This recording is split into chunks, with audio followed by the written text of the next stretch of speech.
প্রত্যেকটা অংশ জিজ্ঞেস করে নিবে। Procedure। বাম পাশে গেলে লক। প্রসিডিউর Procedure, প্রথমে যখন কাজ করবেন, নতুন কোনো প্রোগ্রাম করতে চাইলে প্রসিডিউর এখানে ঢুকবেন। লাউডটা বাড়ায়েন। এখানে ঢোকার পরে এই যে প্রসিডিউরে ঢুকবেন। আচ্ছা। ঢোকার পরে এন্টার, আচ্ছা আবার এন্টার দেওয়ার পরে এটা প্রসিডিউর হবে। এই যে এটা প্রসিডিউর হওয়ার পরে এই যে এখানে এরকম সিস্টেমটা আসবে। এই ইন্টারফেসটা আসবে। হ্যাঁ, এই ইন্টারফেসটা আসবে।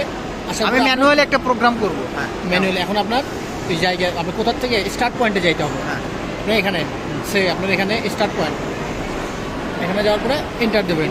এন্টার দেওয়ার পরে এই যে এই বাটনটায় চাপ দিয়ে ধরবেন। চাপ দিয়ে ধরার পরে এরকম করে একটা আসবে, এটার পরে এটাতে ঢুকবেন। ঢোকার পরে এটাতে ঢুকবেন।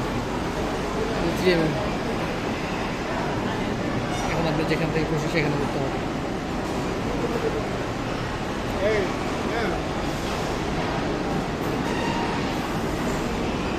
আপনি দূরত্ব চলে গেছেন, আপনার কিছু প্রশ্ন ছিল, যাই হোক। এটা আপনি দেখলেই তো বুঝবেন। আপনি একটা জিনিস দেখলেই বোঝা যায়, কিছু শুনতে হয় না। যে এখন শেষ, ধরেন যে এখানে আপনার মানে স্টার্ট পয়েন্ট শেষ, এখানে চাপ দিয়ে ধরবেন। তারপরে এই প্রসিডিউরটা ডিলিট করে দিতে হবে। আবার চাপ দিতে হবে। হ্যাঁ, 3 বার চাপ দিয়ে ধরতে হবে, টোটাল 3 বার। এরকম সিস্টেম আসার পরে এরকম আসবে। আসার পরে এখন আপনি E111 ট্রিপল এন ই, এটা কারণটা কি? এটা কেন? এটা হচ্ছে যে ইন্ড পয়েন্ট, মানে ইন্ড মানে শেষ। আচ্ছা, মানে end point। শেষ। হ্যাঁ, ট্রিপল শেষ N E, point। end point, হ্যাঁ। হ্যাঁ।